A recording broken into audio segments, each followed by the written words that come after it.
my challenge, my mission as music director has always been two things. I've always felt that I've had to be 100% entertaining as well as 100% enlightening or educational. Those are my two standards when I put my repertoire together, and my performances artistically always have to meet up with that. If I do, I'm successful, and I never fail at it if I fulfill those two things, and that's to me what it's all about. I do, it's 7 or 8 concerts, so I'm here about once a month. If they're classical concerts, I'm here for a week. If it's a pops or a family, it's not as long. And it really depends, William, on how much, what else is going on around the time that I'm here. Certain times of the year are need more time for planning, more time for fundraising in addition to the rehearsals. And since I'm so involved with a lot of that, it sometimes extends it a little bit. But I would say probably, on average, during the season, about a week a month. I love coming out here. I have forged so many personal friendships, relationships out here that I will have for the rest of my life. I'm one of these music directors that I know that there are a lot of conductors who really don't like to fundraise. And I see the role of any music director really as being one of the key players in fundraising. I don't think that I should be involved in, the everyday, day-to-day development or cultivation, but I think that anyone can talk about a performing arts organization more passionately than the music director. So I feel that he should be, or he or she should be, very involved in some of the key elements of that, which could be either visiting with some of the larger foundations, or the larger corporations that are within the community, larger, wealthier individuals who tend linked to the cultural life of the community. There's that aspect of it, of what I consider fundraising. There's also the aspect of, as a music director / artistic director, the connection that person should make with the political strata of the community, with the educational strata of the community, and to some extent also the social strata within the community, and that varies from community to community. So much of what we do artistically, and I think Barbara Zock, our executive director, just said this earlier today, that every financial decision you make within a performing arts organization is going to affect it artistically, and every artistic decision that you make is going to affect it financially. So the two have to be really very much linked, and that's why I feel that a music director should be involved with the fundraising. I see a symphony orchestra as an integral part of not just the cultural fabric, but the social, the political to some extent, and actually the economic fabric of the community. Because we're paying our musicians who are living in our community, and then that enables them to do certain things within the community financially that maybe otherwise they would not be able to do. We are not a full-time orchestra, so our musicians are people who are also teachers, or performing with other groups, or even in some cases have other kinds of jobs, but being part of the symphony, it gives them that additional income to be able to spend their monies in the community, whether it's for rent or for food or for entertainment or whatever else. So there's that economic factor. It also is a vehicle for the community if the orchestra becomes strongly connected within the community and the community begins to take ownership in the orchestra, that it's going to draw from outside the community to come in, so restaurants are affected, and printing is affected, and that kind of thing. Hotels can be affected even too. We are the orchestra in residence at the Lead Center, and it's a wonderful space to perform in. It's a beautiful hall. Up until maybe it's 5 years ago now, I can't remember, we were at Kimball Recital Hall on the university campus, which is a beautiful, I loved the hall because I loved the sound in the hall. But it was only about an 850, 900 seat hall. And when we were getting close to filling that, our executive director, Barbara Zock, came up with a brilliant plan that she had seen a model. I think it started with the St. Paul Chamber Orchestra. They reduced their ticket prices down to what we consider almost nothing. Our ticket prices at that time had been in the $25, $35, $45 range, and we went down to $25 and $10. From that, we wanted to be sure that we could offer any family the availability to be able to see live symphonic music for basically the same price that they would take their family out to see a movie. And there was a scary step, because what are you going to lose in income? Will you be able to make it up in ticket sales? And one of the things in making this transition that we asked our current subscribers and ticket holders was to please resubscribe next season when we go to the Lead Center at the same price that you subscribed at this year, to help us make this transition. And it will be a win-win situation. We won't lose the income that we were expecting to have if our ticket prices were up at the higher ticket price. And you now can turn that into a tax-deductible contribution. Well, darn it if didn't like 98% or do that. So it gave us that transition, and just going from Kimball Hall into the Lead Center expanded our audience automatically. And do you know, if it didn't happen, that there hasn't been one concert that we have done in the Lead Center where we would have been able to fit in Kimball Hall. So we're on our way in doing that. My goal is to fill the Lead Center twice with every one of our concerts. That's a financial, but it's very much an artistic goal, because I want to see this orchestra be performing each of our programs at least twice. We've done it a few times, and by taking the program down, say, to Beatrice before we come to the Lead Center. And it's amazing what happens artistically when an ensemble can get to perform it a second time. And when I first came here, people said, well, you're going to have the Lead Center to compete with and everything else. I said, how? Well, they'll bring in some big orchestras. They bring in National Symphony every so often, because the Lead Center is a state-run, has a mission for the state, and they will bring in, because the National Symphony has as their mission statement the same thing that the Lead Center does for the state of Nebraska, the National Symphony has to do for the United States. And so every so many years it will visit and do things through the Lead Center. And I said, and this is bad, why? Well, don't you think that's competition? And I said, heavens no. I said, this can only enhance. See, I look at where people might look at certain kind of rivalries and territorially and don't want to have anybody encroach on that territory. I don't look at it that way, because in my book, and I'm not new in thinking this way, but a high tide floats, brings everybody's boat up higher. And that's the way I look at it. I'll never forget, years ago we had, as the director of the Lead Center, Charles Bethea. And he was bringing in National Symphony, as a matter of fact. And it just so happened that the way their big program book laid out was, as you were flipping the pages, you would see, National Symphony, and then right opposite it was Lincoln Symphony. And some people got very upset about that. I said, are you kidding me? Are you kidding me? Could there be better publicity to be on the same level in people's minds as the National Symphony? We weren't, by the way, at that time. Anywhere near that. Now we're getting closer. I'm very proud of what this orchestra is doing artistically, and so when I see things like other performing arts groups in town, I couldn't be more supportive of them, because I think it's terrific. The more the merrier.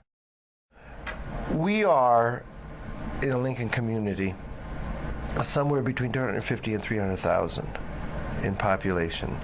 We are a capital of the state, and we are the university, the headquarters for the main university. And I think when you put that combination together, you can begin to build a new model for the American symphony. I think that there is a way of creating a great symphony orchestra that is not full-time. I think there's always been this mindset that you had to be way up in the weeks of performing before you can actually, and numbers of performances and numbers of different programs before you can begin to build the orchestra. But I'm not sure that that's the case anymore. So part of my goal is to build this orchestra into a great orchestra that can claim recording, touring, everything else along with it, broadcasts and all. That's not full time, and so we'll see how that model is going to shake out. We're already beginning to go there in several different areas. And if we can get to a point where we're expanding our season, numbers of concerts as well as numbers of performances per concert, then we're going to be on our way to doing that. When I first took over, where the orchestra is at now is where I thought the orchestra was at when I was going to be taking it over. And imagine my surprise when it wasn't. And I had to roll up my sleeves, in fact we all did. It's not been just me as music director. It's not been just Barbara as executive director or our board president throughout the years. It has been a collaboration of the five, in our case, the five arms of this organization. Of course, the musicians, but also the staffing, the board, our guild, and our foundation. And when I first came here, all five of those were on totally different pages. And I said, well, the first thing that's going to happen is get everybody on the same page before we're going to be able to, figure out how to rebuild. It took a while for that to happen. And there were problems with orchestra negotiations because they became very distrustful. There's a whole history behind this orchestra that happened pre-Polochick years that I didn't learn until after I took over, and I thought, oh my goodness, I had no idea that we were in this situation that we were in. And one of the ways that I wanted to approach the rebuilding was the repairing of relationships amongst our five branches, amongst the various other groups in town that were somewhat estranged from the symphony. And I felt that I had to repair all of those first and then start really collaborating with them. We have a very healthy mix on our season with the various collaborations that we do. Sometimes it's with dance, sometimes it's with choruses, it could be with guest artists, it's all kinds of things. And I like the fact that since we are the capital here in Nebraska, ultimately, I'd like to see us reaching out more into the state, which will only help us from an artistic point of view, but it'll also give us more visibility, and then it will bring more people also from outside the state into Lincoln. Barbara Zock, our executive director, has been working unbelievably hard to on our educational aspect of what we do, and we do what what we call YPCs, our Young People's Concerts, which basically have been pretty much hour-long programs that we present to fourth graders.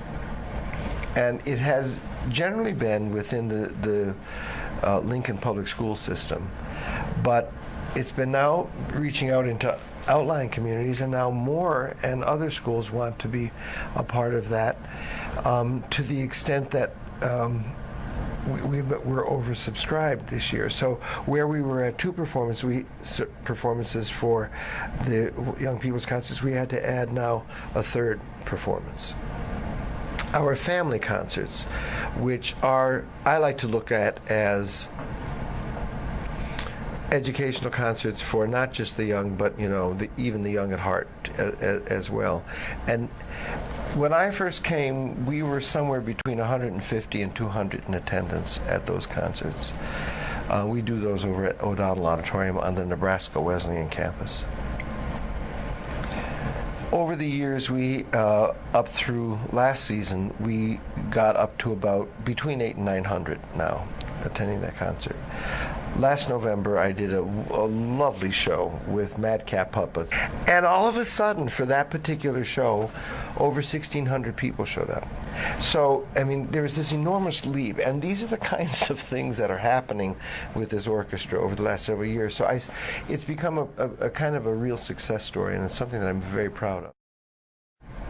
What I'm most proud of, I mean, as music director, is the level at which this orchestra is playing.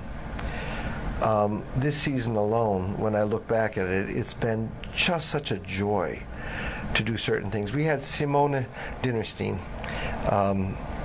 with us back in January, I think. We did a classical concert, and she played Mozart 466, the 23rd A major piano concerto, and it was gorgeous. I mean, on the second half of the program was Schubert 9, the great the Grosse Symphony, big C major.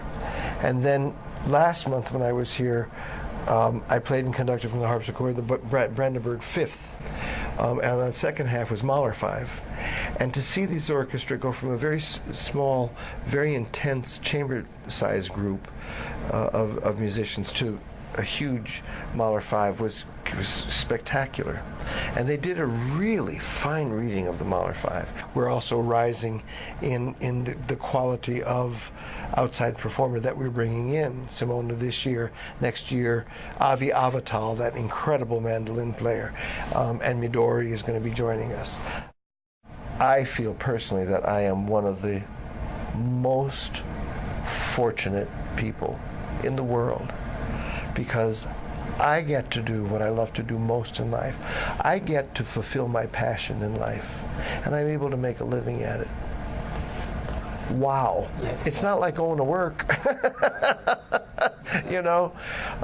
So this evening I have another dress rehearsal with all Beethoven, and I can't wait to get on that podium. I can't wait to put this whole thing together. 250 in the chorus, and 80 in the orchestra, and the soloists, and having a soloist like John Nakamatsu. I'm really one of the luckiest guys around, and I know that the people who work with me, I don't want to say under me, but that I collaborate with, see that and understand that, because they're in that same boat too. And I think that is communicated to our audiences, which is why Lincoln Symphony is doing this very slow but very sure climb to being, one of the great symphony orchestras. I love programming, but it's not an easy job, because it has to fulfill a number of different aspects. In many ways, we have to reinvent ourselves on the classical music scene, because it's changing in the 21st century, and we all know that. I mean, we all know that across the board of fine arts. It's not just classical music. And how we do that is going to determine whether or not we're going to be successful, even survive, let alone successful. So it's one of the big challenges. It absolutely must inspire the musicians. If the performers are not happy with what they're playing, there is no way the audience can be inspired. And it's not just inspired by it, but also challenging for them, so they can grow artistically. But it also must be a vehicle for the organization able to get itself out into the community and be attractive enough to bring audiences in. I also like to make a kind of interesting enough mix of repertoire that you discover of very famous composers that is rarely performed. It just has fallen by the wayside, along with either present day or composers from the past who are not really so well known, but have written some incredibly fantastic music, and searching that out to programs, that kind of thing, along with at least one or two per season of a living composer.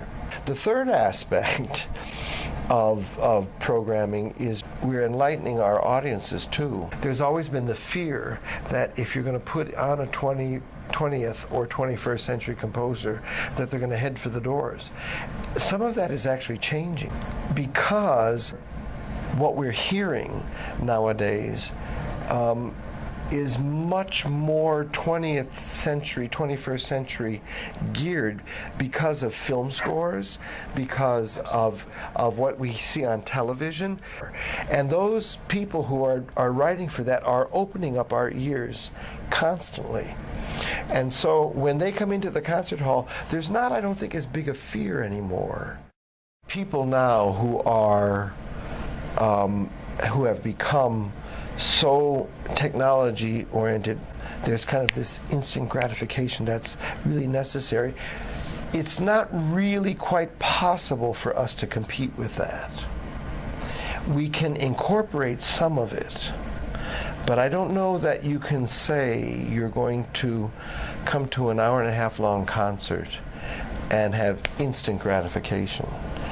It's a process that happens. And hopefully they begin to take some of that back with them, so that you can grow, learn from that. And it's not just about that 2-minute, 5-minute, 10-minute hit over the head and I've had it now, because classical music is not designed that way. It just isn't. It's what we have. You cannot talk about a Bach St. Matthew Passion in less than 4 hours.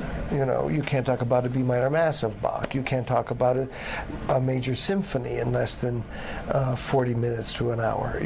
So we have to get the attention via social media of all those people connected to social media. We have to get their attention and prove to them somehow that there is no substitute, and here's the key, there is no substitute for live performance. Art has something special about it, and I think it has to do with the live experience. I can hand you a CD of a great piece of music and a great performance of a great piece of music and say, you gotta listen to it, you're gonna love it. You may or may not. You actually may or may not ever listen to it. But if I bring you into the concert hall and can recreate a great performance of a great masterpiece, there is just simply no substitute. It's our challenge now in the 21st century to pull people away from social media, to pull people away from their televisions, to pull people away from other things that in many ways maybe are as important. It could be with their children, it could be downtime with their family or whatever. We're competing. But to get them into that concert hall to experience something that is not just entertainment.